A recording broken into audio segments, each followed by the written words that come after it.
सवेरे का नमस्कार। आज का सुविचार है, there is no cosmetic for beauty like happiness. Means आनंद के समान कोई सौंदर्य प्रसाधन नहीं है। इसीलिए कहते हैं सच्चा सुख धन दौलत या सुंदर घर पाकर नहीं मिलता, बल्कि असली सुख तो अच्छे विचारों और अच्छे कार्यों को करने से मिलता है। हमें असली प्रसन्नता आंतरिक सुखों से मिलती है, ना कि बाहरी भौतिक सुखों से। आज के लिए इतना ही। धन्यवाद। नमस्कार प्यारे बच्चों, हम हर दिन आपके शब्दकोश को बढ़ाने के लिए नए नए शब्द लेकर आते हैं। उसी सिलसिले में आज का शब्द है कंपनसेशन। COMPENSATION।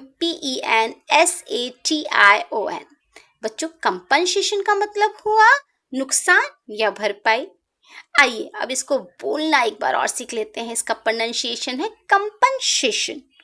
इसका अर्थ क्या है? Something, especially money, that somebody gives you because they have hurt you or damaged something that you own. The act of giving this is to somebody is known as compensation. आपको इसका मतलब समझ में आया होगा। Thank you. Good morning. आज की puzzle और आज की पहेली बहुत ही अच्छी है बच्चों, क्योंकि बच्चों को बताना है वह कौन सी ऐसी चीज़ है जिसे सारे बच्चे खाते हैं लेकिन अच्छी किसी को नहीं लगती। फिर से सुनो और सही जवाब ढूंढने की कोशिश करना। ऐसी कौन सी चीज़ है जिसे सारे बच्चे खाते हैं लेकिन अच्छी किसी को भी नहीं लगती है? सोचो, ऐसी कौन सी चीज़ हो सकती है जिसे आप खाते भी हो लेकिन अच्छी भी नहीं लगती?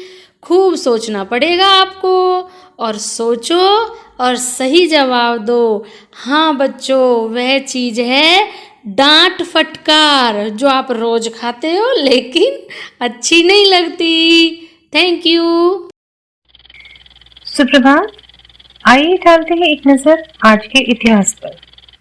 चर्च के वर्चस्व को ढहाने और यूरोप को विज्ञान और भू संस्कृति की ओर मोड़ने वाले नेपोलियन ने 5 मई 1821 के दिन दुनिया को अलविदा कहा था। भारत के पूर्व राष्ट्रपति ज्ञानी जैल सिंह का जन्म 5 मई 1916 को हुआ था। ये भारत के प्रथम सिख राष्ट्रपति थे। भारतीय राजनीति में आज भी उन्हें एक निरपेक्ष और दृढ़ व्यक्तित्व वाले व्यक्ति के रूप में याद किया जाता है। आज के लिए बस इतना ही, फिर मिलेंगे। धन्यवाद। सवेरे का नमस्कार। आज की विशेष का विषय है ज्ञानी जैल सिंह जी, जो कि देश के 7वें राष्ट्रपति थे। इनका जन्म ब्रिटिश भारत के फरीदकोट राज्य के ग्राम संघावन में 5 मई 1916 को हुआ था।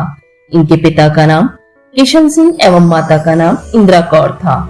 जैल सिंह जी 1972 में पंजाब के कांग्रेस मुख्यमंत्री के रूप में चुने गए। मुख्यमंत्री पद पर रहते हुए उन्होंने कई महत्वपूर्ण कार्य किए, जिनमें 640 किलोमीटर का गुरु गोविंद सिंह मार्ग एवं स्वतंत्रता सेनानियों के लिए पेंशन योजना प्रमुख है। सिख धर्म के विद्वान, पंजाब के मुख्यमंत्री रह चुके ज्ञानी जी अपनी दृढ़ इच्छा शक्ति, सत्यनिष्ठा की राजनीतिक कठिन रास्तों को पार करते हुए सन 1982 में भारत के गौरवमयी राष्ट्रपति के पद पर आसीन हुए। धन्यवाद। नमस्कार। आइए चलते हैं आज की प्रश्नोत्तरी पर। आज का पहला प्रश्न है, अरावली की पहाड़ियाँ किस राज्य में स्थित हैं? तो इसका उत्तर है बच्चों राजस्थान। अरावली की पहाड़ियाँ राजस्थान राज्य में स्थित है। अरावली पर्वत श्रृंखला की कुल लंबाई गुजरात से दिल्ली तक 692 किलोमीटर है। अरावली पर्वत श्रृंखला का लगभग 80% विस्तार राजस्थान में ही है। आज का दूसरा क्वेश्चन बच्चों, सतपुड़ा की पहाड़ियाँ किस राज्य में स्थित हैं? तो इसका उत्तर है सतपुड़ा की पहाड़ियाँ मध्य प्रदेश राज्य में स्थित हैं। सतपुड़ा बच्चों भारत के मध्य भाग में स्थित एक पर्वतमाला है।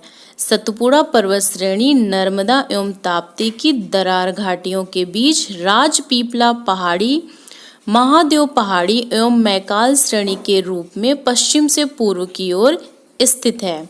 सतपुड़ा रेंज के मैकाल पर्वत में स्थित अमरकंटक पठार से नर्मदा तथा सोन नदियों का उद्गम होता है। अगला क्वेश्चन बच्चों, नीलगिरी की पहाड़ियाँ किस राज्य में स्थित हैं? तो इसका उत्तर हुआ बच्चों, नीलगिरी की पहाड़ियाँ तमिलनाडु राज्य में स्थित हैं। नीलगिरी भारत के पश्चिम घाट की एक पर्वतमाला है। नीलगिरी पर्वत श्रृंखला का कुछ हिस्सा तमिलनाडु, कर्नाटक और केरल में भी जाता है।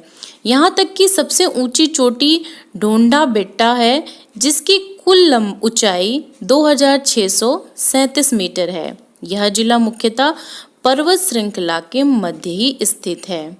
तो आज का अंतिम क्वेश्चन बच्चों, महेंद्रगिरी की पहाड़ियाँ किन दो राज्यों के तट पर स्थित हैं?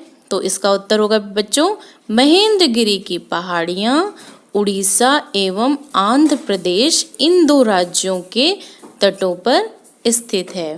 धन्यवाद। नमस्कार, चलते हैं आज के बाल गीत की तरफ। तो आज का बाल गीत शुरू करते हैं। सदा झूमता जाता हाथी, सदा झूमता जाता हाथी, पर्वत जैसी काया इसकी, पर्वत जैसी काया इसकी, भारी भोजन खाता हाथी, भारी भोजन खाता हाथी, सूंड से भोजन सूंड से पानी, सूंड से भोजन सूंड से पानी, भर भर सूंड नहाता हाथी, भर भर सूंड नहाता हाथी, छोटी आंखें कान सूप से, छोटी आंखें कान सूप से, दांत बड़े दिखलाता हाथी, दांत बड़े दिखलाता हाथी, राजा रानी शान समझते, राजा रानी शान समझते, बैठा पीठ घुमाता हाथी, बैठा पीठ घुमाता हाथी, अपने पर जो आ जाए तो, अपने पर जो आ जाए तो, सबको नाच नचाता हाथी, सबको नाच नचाता हाथी, सदा झूमता जाता हाथी, सदा झूमता जाता हाथी। धन्यवाद। गुड मॉर्निंग बच्चों, आज मैं आपके लिए लाई हूँ एक बहुत ही मज़ेदार कहानी, इंसान की कीमत। एक बार लोहे की दुकान में अपने पिता के साथ काम कर रहे एक बालक ने अचानक ही अपने पिता से पूछा, पिताजी, इस दुनिया में मनुष्य की क्या कीमत होती है? पिताजी बोले, बेटे, एक मनुष्य की कीमत आंकना बहुत मुश्किल है, वो तो अनमोल है। बालक ने फिर सवाल किया, तो फिर इस दुनिया में कोई गरीब तो कोई अमीर क्यों है? किसी का कम सम्मान तो किसी का ज़्यादा क्यों होता है? सवाल सुनकर पिताजी ने बालक से स्टोर रूम में पड़ा एक लोहे का रॉड लाने को कहा। रॉड लाते ही पिताजी ने पूछा, इसकी क्या कीमत होगी? बालक बोला, 200 रुपये।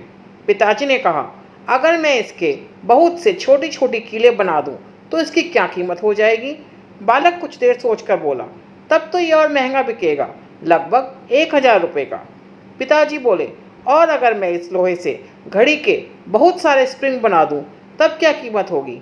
बालक कुछ देर तक गणना करता रहा और फिर एकदम से उत्साहित होकर बोला, तब तो इसकी कीमत बहुत ज़्यादा हो जाएगी। फिर पिताजी उसे समझाते हुए बोले, ठीक इसी तरह मनुष्य की कीमत इसमें नहीं है कि अभी वो क्या है, बल्कि इसमें है कि वो अपने आप को क्या बना सकता है। बालक अपने पिता की बात समझ चुका था। इस कहानी से हमें यह शिक्षा मिलती है कि मनुष्य जीवन अनमोल है। विपरीत परिस्थितियों में भी हमें अपने आप को बेकार नहीं समझना चाहिए, बल्कि हम तो विशेष और महत्वपूर्ण हैं, इसलिए हमेशा अपने आप में सुधार करते रहना चाहिए। धन्यवाद, आपका दिन शुभ हो।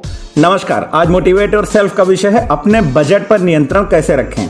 हम बहुत सारी ऑनलाइन खरीदारी करते हैं, फिर अचानक से हमें महसूस होता है कि हमारे खाते में बैलेंस असामान्य रूप से कम हो गया है, जिसके बारे में हमें ठीक से पता नहीं होता। काकीबो खर्च का हिसाब रखने की एक जापानी विधि है, जिसका शाब्दिक अर्थ होता है मैनुअल रूप से बजट बनाने की कला। इस विधि से हमारे दैनिक खर्चों का प्रबंधन बहुत आसान हो जाता है। इसमें 4 प्रमुख सवाल होते हैं जो हम खुद से पूछते हैं। हमें कितना पैसा मिलता है, हम कितना खर्च कर रहे हैं, हमें कितनी बचत करनी है, हम अपने बजट को कैसे बेहतर बना सकते हैं। इन 4 सवालों के आधार पर हम अपने दैनिक खर्चों को एक पेन और पेपर के माध्यम से लिखकर सुनियोजित करते हैं।